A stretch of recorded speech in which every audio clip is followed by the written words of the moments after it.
யோக புவனத்திலிருந்து டாக்டர் புவனேஸ்வரி. நம்ம உடம்புல எத்தனை உறுப்புகள் இருந்தாலும் நாம முதல்ல ரொம்பவும் நமக்கு அந்த நேசிப்பு என்னன்னு தெரியாது. ஏன்னா நம்ம உடம்புக்கு எல்லா பாகங்களுக்கும் நம்ம இம்பார்ட்டன்ஸ் கொடுக்குறோம், எல்லா பாகங்களுக்கும் ஏதாவது ஒன்று பண்றோம். பட் பெண்களா இருந்தா நிச்சயமா அந்த பாகத்துக்கு ஒரு இம்பார்ட்டன்ஸ் கொடுப்பாங்க. அது என்னன்னு பாத்தீங்கன்னா கண்ணுக்கு மை எழுதுறது, கண்ணுக்கு மை போடுறது, இதுதான். ஆனா அந்த கண்ணு வேற எதுக்காகவாவது நம்ம அதை கொஞ்சம் பராமரிக்கிறோமா சொல்லுங்க பார்க்கலாம். நம்ம முகத்துக்கு போடுற க்ரீம் ஆகட்டும், இல்ல தலைக்கு பண்ணிக்கிற அந்த சிகை அலங்காரமா இருக்கட்டும், இல்ல தலைக்கு ஷாம்பு, ஆயில், மசாஜ், என்னென்னவோ இருக்கு, ஹேர் ஸ்டைல் இருக்கு, எல்லாம் இருக்கு, உடம்புக்கு ட்ரெஸ் இருக்கு. கண்ணுக்கு நீங்க ஏதாவது பண்றீங்களாங்க? இந்த உலகத்தை நாம பார்க்கறதுக்கு, அந்த காட்சிகளை பார்க்கறதுக்கு நம்மளுடைய எண்ணங்களுக்கு வாசல் எதுன்னு பார்த்தீங்கன்னா கண்ணு தான். இந்த கண்ணுக்கு மூடி எதுன்னா நம்ம ரெப்பை தான், வேற எதுவுமே கிடையாது. நம்ம அதுக்கு எதுவுமே பண்றது கிடையாது. ஆனா இப்போ இந்த மொபைல் வந்ததுலேருந்து, டிவி, லேப்டாப் ஸ்க்ரீனு இதெல்லாம் வந்ததுலேருந்து நம்ம என்ன பண்றோம்னா, இப்போ ரொம்ப அதிகமாக கண்களுக்குடைய பிரச்சனை அப்படிங்கிறது ஜாஸ்தி ஆகிட்டே வருது. அதுவும் இந்த சோஷியல் மீடியாவில் நைட்டு 12 மணி, 1 மணி, 2 மணிக்கெல்லாம் உட்காந்து நம்ம ரீல்ஸ் பார்க்குறது என்ன, இன்ஸ்டாகிராம் பார்க்குறது என்ன. இல்லை இப்போ நான் ட்ராவல் பண்ணும்போதுலாம் பஸ்ஸில் பார்ப்பேன், ட்ரெயினில் எல்லாம் பார்ப்பேன். பார்த்தீங்கன்னா கிட்ட மொபைலை வச்சுக்கிட்டு இந்த பசங்கள்லாம், சின்ன வயசு பசங்க தான், என்ன பண்ணுறாங்கன்னா, இப்போ வயசானவங்களும் பண்ண ஆரம்பிச்சிட்டாங்க. I am so sorry to say this, சின்ன வயசு பசங்கன்னு அவங்க என்னட்ட கோச்சிக்கு போகிறாங்க. வயசானவங்களும் அப்படி தான் பண்ணுறாங்க. எப்போ பாரு எல்லாருமே, நீங்கள் ரோட்டில் போனாலும் இல்லை ட்ராவல் பண்ணாலும் எங்கே போனாலும் 10 பேரை நீங்கள் பார்த்தீங்கன்னா அதில் 6 பேர் மொபைலோடு தான் இருக்காங்க. மொபைலில் ஒன்று பேசுகிறாங்க, இல்லைனா பார்த்துட்ருக்காங்க. ஸோ இதை ரொம்ப கிட்ட வச்சு பார்க்கும்போது, 2.5 மணி நேரம் படம்லாம் அதில் வச்சு பார்க்கும்போது என்ன ஆயிடுதுன்னா, கண்ணுக்கு எவ்வளோ ஒரு மோசமான ஒரு பிரச்சனை ஏற்படுது அப்படிங்கிறத யாருமே உணர மாட்டேங்கிறாங்க. என்னைக்கு இந்த சாப்பாடு வேறு மாதிரி ஆச்சு. அதாவது நம்ம நொறுங்க தின்றால் 100 வயதும்பாங்க. இந்த மெல்றது போய் சும்மா கடிச்சு முழுங்குற டாக் ஈட்டிங்னு சொல்லுவோம். டாக் என்ன பண்ணும், கடிக்கும், முழுங்கும், அவ்வளோதான், அசை போடாது. மாடு, ஆடு தான் அசை போடும். நம்ம என்ன பண்ணுறோம், டாக் ஈட்டிங் மாதிரி ஆகிட்டோம். எடுத்து வாயில் போட்டுட்டு அடுத்ததை எடுக்கிறதுக்குள்ளே இதை முழுங்கிடுவோம். இப்படி தான் நம்ம பண்ணிகிட்டு இருக்கிறோம். இந்த ட்ரையாங்கிள் தான் போயிட்டுருக்கு. ஸோ வாய், பல்லுக்கு இப்போ நிறைய பிரச்சனைகள் ஆரம்பிச்சிடுச்சு. பல்லுக்கு ரொம்ப காஸ்ட்லியாகவும் ஆகிடுச்சு. நீங்கள் ஒரு சிட்டிங் போயிட்டு வந்தால் எவ்வளோன்னு உங்களுக்கே தெரியும். பல்லு, கண்ணு, இது ரெண்டும் இப்போ வர வர ரொம்ப மோசமாயிட்டு வருது. கண்களை எப்படி பாதுகாக்கிறது? இந்த சோஷியல் மீடியாவில் நீங்கள் என்ன பண்ணுங்கன்னா, நைட்டு சொல்கிறேன், முடிஞ்ச அளவு ஃபாலோ பண்ணுங்கள். 10:30 மணிக்கு மேலே மொபைல் பார்க்காதீங்க, 11 மணிக்கு மேலே டிவி பார்க்காதீங்க. 7லேருந்து 8 மணி நேரம் தூக்கம் முக்கியம். 5லேருந்து 6ன்னு சொல்ல போய் இப்போ 7லேருந்து 8. ஏன்னா யாருமே தூங்குறது இல்லை. தயவு செஞ்சு தூங்குங்க. கண்ணுக்கு நீங்கள் எவ்வளோக்கு எவ்வளோ ரெஸ்ட்டு கொடுக்குறீங்களோ அவ்வளோக்கு அவ்வளோ மூளை ரெஸ்ட் ஆகும். மூளை ரெஸ்ட் ஆச்சுன்னா உடம்பே ரெஸ்ட் ஆகும். நைட்டு தான் உடம்பு தன்னைத்தானே ரிப்பேர் பண்ணிட்டு சுத்தப்படுத்திக்கிட்டு அடுத்த நாளைக்கான ஒரு கிளியரன்ஸாக கொடுக்கும். அதை நீங்கள் தயவு செஞ்சு ஃபாலோ பண்ணுங்கள். இன்றைக்கி நம்ம பார்க்க போகிறது கண் எக்ஸசைஸ் தான். கண்ணை எப்படி நம்ம பாதுகாக்கிறது? காலையில் தூங்கி எழுந்த உடனேயே முதல்ல என்ன பண்ணுங்கன்னா, கண்களை மூடி மூடி மூடி தரங்க. எத்தனை முறை? ஒரு 10லேருந்து 15 தடவை அப்படி மூடி மூடி தரங்க. மூடி மூடி திறக்கும்போது கண்ணில் லூப்ரிகேஷன் ஜாஸ்தியாகும், அந்த ஈரப்பசை இருக்கும். கண்ணை சில பேர் பார்த்தீங்கன்னா கண்ணை எமைக்காமல் அப்படியே பார்த்துட்டே இருப்பாங்க. அப்படியே பார்த்துட்டு இருப்பாங்க. ஆனால் அது கண்ணை மூடவே மாட்டேங்கிறாங்களே அப்படின்னு கூட நம்ம பார்ப்போம். கண்ணை அப்படியே பார்த்துட்டே இருக்கும்போது கண் என்னென்னா உலர் கண்ணாயிடும். நிறைய பிரச்சனைகள் இருக்குங்க. ரெட்டினால நிறைய பிரச்சனை வந்துடும். இப்போ சின்ன குழந்தைங்களாமே கண்ணாடி போட ஆரம்பிச்சிட்டாங்க. இப்போ இந்த ஐ எக்ஸசைஸ்லாம் பண்ணால் கண்ணாடியை தூக்கி போட்டுடலாம், 30 நாளில் கண்ணாடியை தூக்கி போட்டுடலாம், உடனே உங்களுக்கு கண் பார்வை சரியாக போயிடும், எட்ட பார்வை, தூர பார்வை கிடையாதுங்க. அதெல்லாம் தயவு செஞ்சு அதெல்லாம் கொஞ்சம் நம்பாதீங்க. அதெல்லாம் கிடையாது. என்ன ஆகும்னா, நீங்கள் ஐ எக்ஸசைஸ் பண்ண கண்ணை சுற்றிக்குள்ளே இருக்கக்கூடிய சின்ன சின்ன ரொம்ப மெலிதான கண்ணுக்கு ரத்த ஓட்டத்தை செலுத்தக்கூடிய இரத்த குழாய்களுக்கு அதிகமான அளவில் ரத்த ஓட்டம் போய் என்ன ஆகும்னா, கண்ணுடைய பார்வை நல்லாயிருக்கும். கண்ணில் அந்த கருவிழி இருக்கு இல்லையா, அதுக்கு நிறைய ரத்த ஓட்டம் போகணும். அப்படி ரத்த ஓட்டம் போனால் தான் அந்த கண்கள் சிறப்பாக இருக்கும், பார்வை கோளாறு வராமல் இருக்கும். ஆனால் நீங்கள் உங்களுக்கு கிட்ட பார்வை, தூர பார்வை இருக்குது அப்படின்னா ஐ எக்ஸசைஸ் பண்ண ஆரம்பிச்சிங்கன்னா அது என்ன ஆகும்னா, ஜாஸ்தி ஆகாமல் ஒரு அளவுக்கு நீங்கள் கண்ட்ரோலில் கொண்டு வரலாம். இன்னொன்று, தொடர்ந்து ஒரு வருஷத்துக்கு நீங்கள் அதை பண்ணிகிட்டே வந்தீங்கன்னா உங்களுடைய பார்வை திறன் கொஞ்சம் பாயிண்ட் அளவு கொஞ்சம் குறையவும் ஆரம்பிக்கும். குறைஞ்சி உள்ளே இருக்கக்கூடிய நரம்புகளுக்கெல்லாம் நல்ல ரத்த ஓட்டம் போகும். அது ரொம்ப ரொம்ப இம்பார்ட்டண்ட். ஸோ இப்போ நம்ம ஐ எக்ஸசைஸ் போவோம். என்னென்னா, ஃபஸ்ட்டு நீங்கள் என்ன பண்ணுங்கன்னா, நேராக உட்காந்துக்கங்க. உட்காந்துட்டு உங்கள் எதிர்க்க ஒரு பெரிய ஒயிட் ஸ்க்ரீன் இருக்கிறதா நினச்சிக்கோங்க, இல்லைன்னா சுவர் இருக்கிறதா நினச்சிக்கோங்க. இல்லை சுவரை பார்த்தே உட்காருங்க. நீங்கள் எப்போவுமே சுவரை பார்த்து உட்காந்து நீங்கள் ஐ எக்ஸசைஸ் பண்ணிங்கன்னா உங்களுக்கு ஈஸியாக வரும். நீங்கள் எதிர்க்க டிவி இருக்குது, கிளாக் இருக்குது, இந்த பக்கம் ஃபோட்டோ இருக்குது, இந்த பக்கம் ஏதோ ஒரு கேலண்டர் இருக்குன்னா அதை பார்க்கும்போது அதை பார்ப்பீங்க, இதை பார்க்கும்போது இது பார்ப்பீங்க. அது மாதிரி பார்க்காதீங்க. எதிர்க்க ஒரு சுவர் இருக்கா வச்சுக்கோங்க, இல்லை சுவத்துக்கு முன்னாடி உட்காந்துக்கோங்க. அதுக்கும் உங்களுக்கும் சுவற்றுக்கும் உங்களுக்கும் கிட்டத்தட்ட 6லேருந்து 7 அடி இருக்கணும். அந்த 6 அடி ஒரு மனுஷன் படுத்தா எப்படி இருக்கும் அந்த டிஸ்டன்ஸில் உட்காந்துக்கங்க. பேக்கை வந்து உங்களோட ஷோல்டர் ஸ்ட்ரைட்டாக இருக்கட்டும். உங்களோட கைகளை உங்கள் தொடை மேலே வச்சுக்கோங்க. தொடை மேலே வச்சுட்டு இப்போ உங்கள் செவுத்தில் வந்து உதாரணத்துக்கு ஃபஸ்ட்டு ஸ்கொயர் எடுத்துக்கலாம். அந்த ஸ்கொயரில் நீங்கள் என்ன பண்ணுறீங்க அப்படின்னா, இதுதான் ஸ்கொயர் இருக்குன்னு வச்சுக்கோங்க. உங்களோட கண்ணை கரெக்டாக அந்த ஸ்கொயர்லேருந்து நேராக மெதுவாக எடுத்துகிட்டு போங்க. திருப்பி மேலே போங்க, திருப்பி லெஃப்ட் வாங்க, கீழே வாங்க.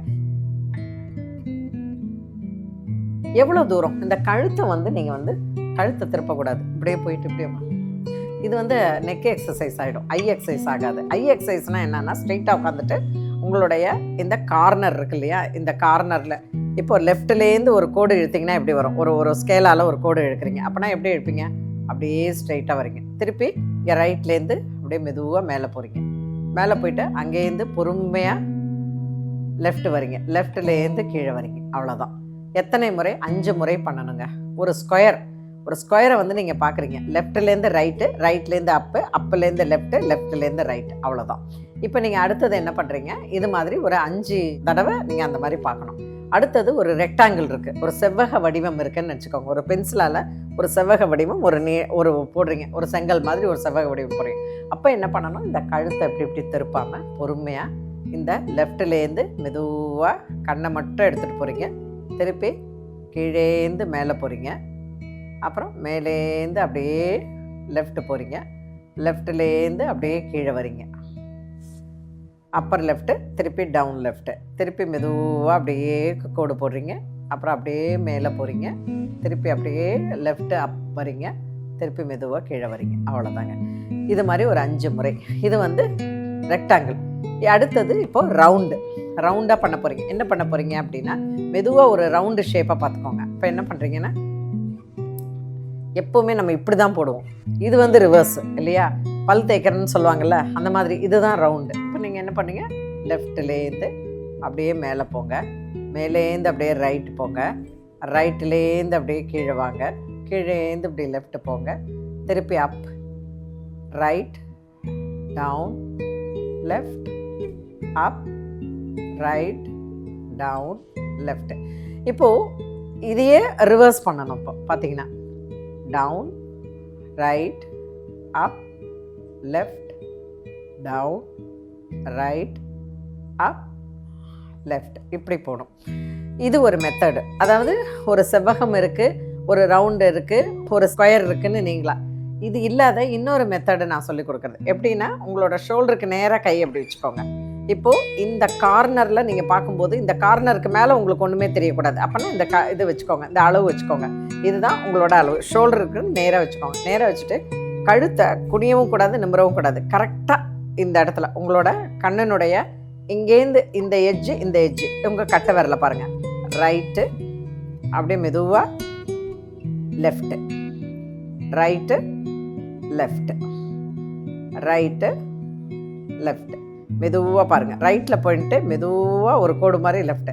திருப்பி இந்த கை என்ன பண்ணணும்னா உங்களோட நெத்திக்கு மேலே கரெக்டாக இருக்கணும். அப்போது நீங்கள் பார்க்கும்போது உங்களோட பார்வையினுடைய திறன் இதுக்கு மேலே போனால் கழுத்தை தூக்க வேண்டியிருக்கும். அப்படின்னா இதுதான் அளவு உங்களுக்கு. ஸோ அதே மாதிரி கீழே இப்போ எங்கே வரணும், உங்களுடைய தொப்புளுக்கு நேராக இது வச்சுக்கோங்க. இந்த கையை இங்கே மேலே வச்சுக்கோங்க. அப், டவுன். இந்த விரலுடைய நுனி இருக்குது பார்த்தீங்களா, நகத்தோட நுனி, அதை தான் நீங்கள் பார்க்குறீங்க. அப், டவுன், அப், டவுன், அப், டவுன். இது மாதிரி ஒரு 8 முறை பாருங்கள். அப்புறம் திருப்பி உங்களோட கைகளை கரெக்டாக உங்களோட ஷோல்டருக்கு நேராக அப்படி க்ராஸாக அப்படி வச்சுக்கோங்க. இப்போது இங்கே ரைட்டு, கீழே, இந்த க்ராஸ் எக்ஸு மாதிரி மேலேயும் கீழேயும். இது மாதிரி எத்தனை முறை? ஒரு 8 முறை மேலேக்கும் கீழேக்கும். இப்போ இந்த விரலை கீழே வச்சுக்கோங்க, இந்த விரலை மேலே வச்சுக்கோங்க. ஓகேங்களா? இப்போ இந்த விரலை மேலே வச்சுக்கோங்க, இந்த விரலை கீழே வச்சுக்கோங்க. ஒரு 10 முறை. இங்கே பார்த்துட்டு மெதுவாக கண்ணை எடுத்துகிட்டு போய் அங்கே பார்க்கணும். பார்த்துட்டு அப்படியே கீழே வச்சிடணும். அவ்வளோதான். இப்போ கண்களை அப்படியே மூடிக்கோங்க. மூடிட்டு இப்போ என்ன பண்ணுங்கன்னா, நல்லா கண்ணை மேலே பாருங்கள். மேலே பார்த்துட்டு அப்படியே இருக்கணும். கண்கள் அப்படியே இருக்கணும், இமைக்கவே கூடாது, அப்படியே இருக்கணும். உங்களுக்கு கண் போதும் இதுக்கு மேலே அப்படிங்கும்போது கீழே பார்க்கணும். எவ்வளோ தூரம் கீழே பார்க்க முடியுதோ அவ்வளோ தூரம் கீழே பாருங்கள். இமைக்கவே இமைக்காமல் அப்படியே கண்ணை மேலே எடுத்துகிட்டு போங்க. அப்படியே இமைக்காமல் மேலே எடுத்துகிட்டு போகும்போது திடீர்னு என்ன ஆகும்னா கண்ணில் ஒரு தண்ணி வர ஆரம்பிக்கும். அப்படியே உங்களுக்கு தண்ணி வரும்போது நீங்கள் என்ன பண்ணுங்கன்னா கண்ணை மூடிடுங்க. ஸோ அப்போ கண்ணை அப்படியே மேலே இமைக்காமல் பார்த்துக்கிட்டே இருக்கும்போது உங்களுக்கு தண்ணி வருது. அப்படியே கீழே வருங்க, கீழே பாருங்கள், கீழே அப்படியே பாருங்கள். கீழே பார்த்துக்கிட்டே இருக்கும்போது கண்ணை இமைக்காமல் மேலே அப்படியே கொண்டு போய் ஒரு 3லேருந்து 5 செகண்டு அப்படியே கீழே 3லேருந்து 5 செகண்ட் இப்படி வரும்போது கண்ணில் என்னாகும், உங்களுக்கு தண்ணி வரும். அந்த தண்ணி வரும்போது கண்ணை மெதுவாக மூடிடுங்க. அவ்வளோதான். மூடிட்டு 2 கைகளால் நல்லா ஃபாஸ்ட்டாக கண்ணை மேலே வச்சுக்கோங்க. எத்தனை முறை? ஒரு 3லிருந்து 5 முறை நல்லா ஃபாஸ்ட்டாக உங்கள் கை உள்ளங்கையை கப்பு மாதிரி வச்சுட்டு உங்கள் கண்ணு மேலே வச்சுக்கோங்க. வச்சுட்டு பொறுமையாக கையை கீழே எடுத்துகிட்டு வந்துடுங்க. அவ்வளோதாங்க. ஒரு 2 நிமிஷம் அப்படியே கண்களை மூடிக்கிட்டு அப்படியே அந்த கண்ணுக்கு ரெஸ்ட்டு கொடுத்துட்டு அப்புறம் மெதுவாக கண்ணை தரங்க. அவ்வளோதான். இந்த ஐ எக்ஸசைஸை எப்பெல்லாம் பண்ணலாம் அப்படின்னா, காலை நேரம் தூங்கி எழுந்து நீங்கள் டாய்லெட்லாம் போயிட்டு, நான் சொல்லிக் கொடுத்தேன் இல்லையா, வார்மிங் அப்போ பயிற்சியெல்லாம் சொல்லிக் கொடுக்கலாம்ல, உங்களுக்கு வியாயாமாசெல்லாம் சொல்லிக் கொடுக்கலாம். அதை பண்ணிவிட்டு அதுக்கப்புறமா பல் தேய்ச்சிட்டு என்ன பண்ணணும்னா தண்ணி எடுத்து நல்லா கண்ணை அப்படியே நல்லா வாஷ் பண்ணிடணும். கண்ணை நல்லா வாஷ் பண்ணிவிட்டு அதுக்கப்புறமா முகத்தை கழுவிக்கிட்டு நீங்கள் இந்த ஐ எக்ஸசைஸ்லாம் பண்ணலாம். கண்களில் நல்லா நீங்கள் பல்லு தேய்ச்சி முடித்த பிற்பாடு, ஃபேஸ் வாஷ் பண்ண பிற்பாடு நல்ல சுத்தமான தண்ணியை கண்ணில் அப்படி அடித்து, சில பேர் பார்த்திங்கன்னா கண்ணில் அப்படி அடித்து அலம்பிப்பாங்க. பட் யூஸ்வலாக அது மாதிரி கண்ணை அப்படியே கண் மேலே அப்படி தண்ணி அடிச்சுட்டு கொஞ்சம் வாஷ் பண்ணிவிட்டு வந்துடலாம். பட் இப்போ என்னன்னா யோகாவில் உங்களுக்கு இந்த மாதிரி ஐ கப்புன்னு 2 கப்பு இருக்குது. இது இதுக்கு பேர் ஐ கப்புன்னு பேர்.